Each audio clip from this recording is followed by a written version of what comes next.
I want to thank everyone who helped shape and influence who I am today. I have learned from those who confronted me with conflict as much as I've learned from those who loved me. Learning to be better humans to each other and for each other is a quest that should never end.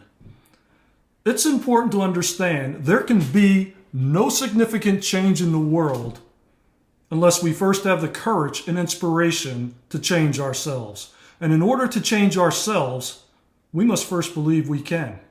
The philosopher Epictetus, I'm not sure if I pronounced that right, but anyway, he once said, "It's not what happens to you, but how you react that matters."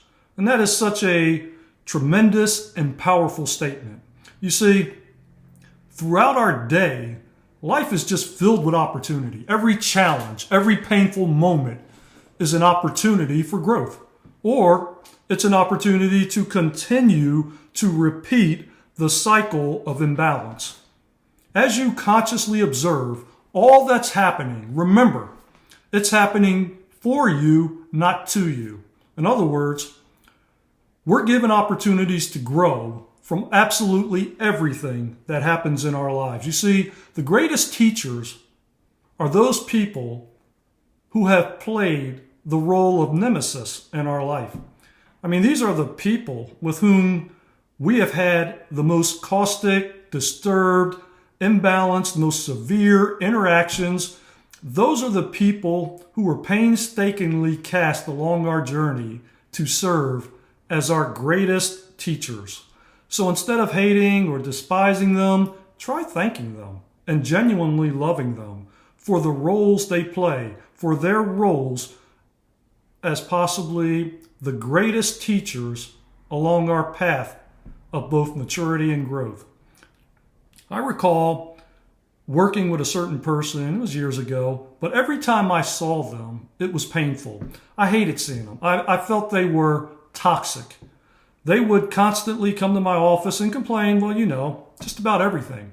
They didn't get along well with others, and they could be a bit of a bully to others as well in the office. Well, I'll never forget this. It was one Friday evening, and I was on the way home. I was stuck in traffic. I was frustrated. I had to deal with that person. I had to deal with traffic. I was just plain tired. I was frustrated. Enough's enough. Then all of a sudden, I swear to you, it was right in front of me. I read a bumper sticker. I don't recall exactly what it said. I wish I'd have written it down right then and there. But it was something like, "Everything happens for a reason. And oftentimes, it's the deepest pain which empowers you to grow." It was something like that. At that moment in my life, I absolutely knew that. But it was a forgotten lesson buried deep within me somewhere and not being practiced. It was like an alarm clock seeing that. It was in the sense that it immediately caused me to remember, who am I? The universe always tends to send me what I need when I need it. That little bumper sticker was like my billboard. It was like the neon flashing sign, "Earth to Harvey, Earth to Harvey." Well, anyway, this person, this nemesis, was in my life for a reason. And I promise you when I say my mood did a complete 180 shift. I went from frustration, anger, sorrow, to immediately smiling, rejoicing, singing. I was a different person in a matter of seconds. I was actually not a different person, but I was back to being my higher self. I was back to remembering who I am.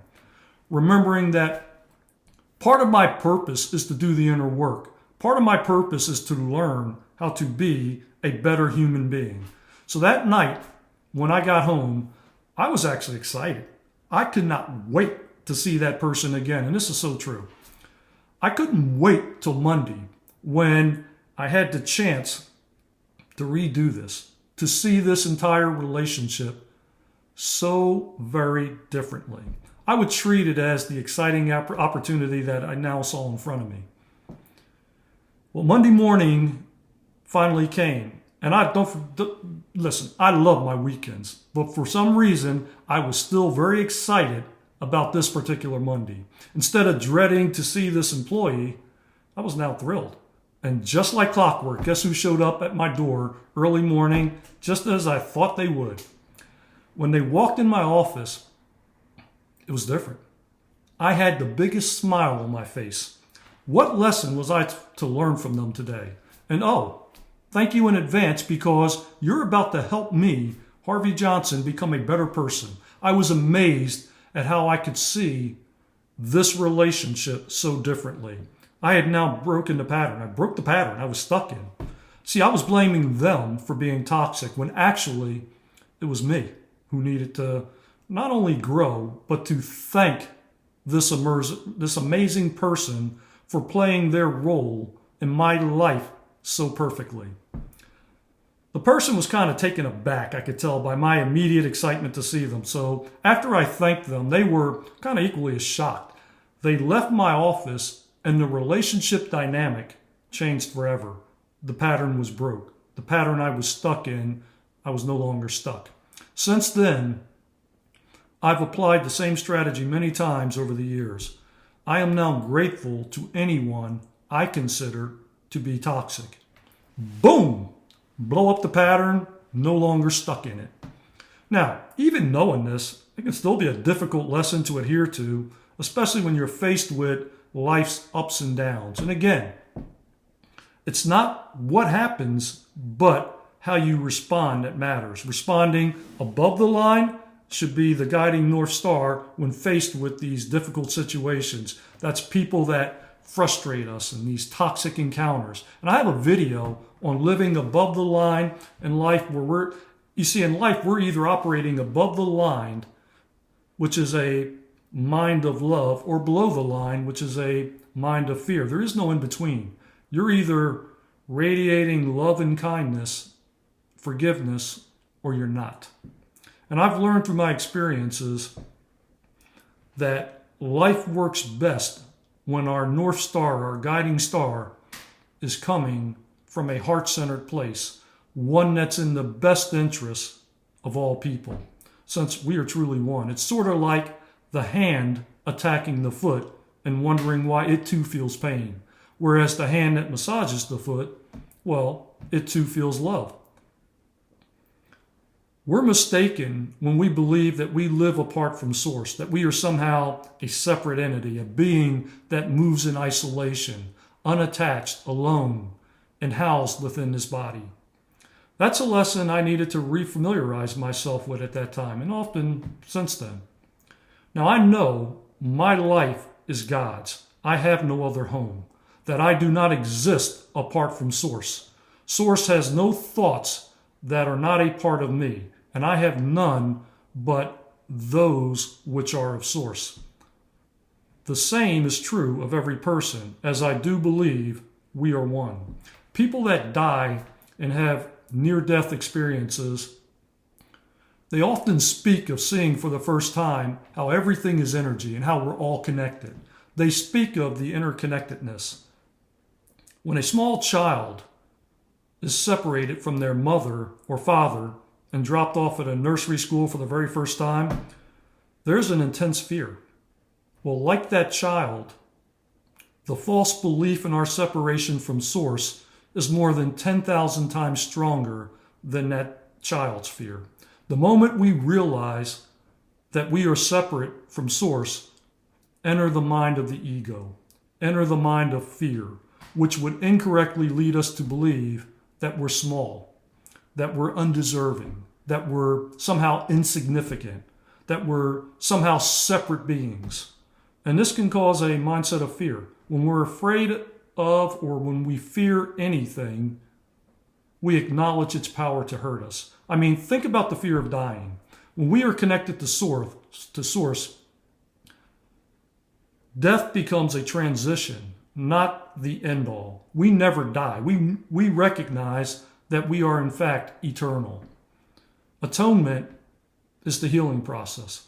It's the healing process that helps us get there, the awakening, the full awareness and recognition that the separation from Source never occurred, that we have nothing to fear, that death is merely a transition that we all earn once we've fulfilled our beautiful lives here.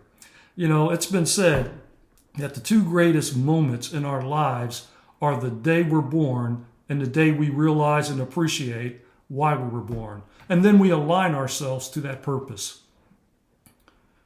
There's a comical allegory I enjoy. It goes something like this. An employee shows up to work, and on the way in from the parking lot, he notices a brand new shiny red Ferrari in the boss's parking spot. The employee sticks his head into the boss's office and compliments her on the new Ferrari. The boss looks at him and she says, "If you continue to show up every day on time, if you commit to the company, if you work hard and excel as you have done all year, I can get another beautiful Ferrari next year." You see, the moral of that story being, whose dream are you working hard for every day? Is it yours or is it someone else's? Like our birthday, our anniversary, the birth of our child, we tend to remember life-changing moments. You will remember the day or days you began living your dream or advancing to a new chapter in your life.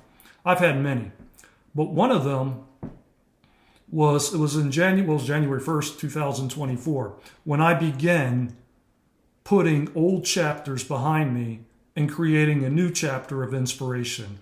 It was another defining moment in my life when I both realized and I believed my opportunities are limitless in this new chapter.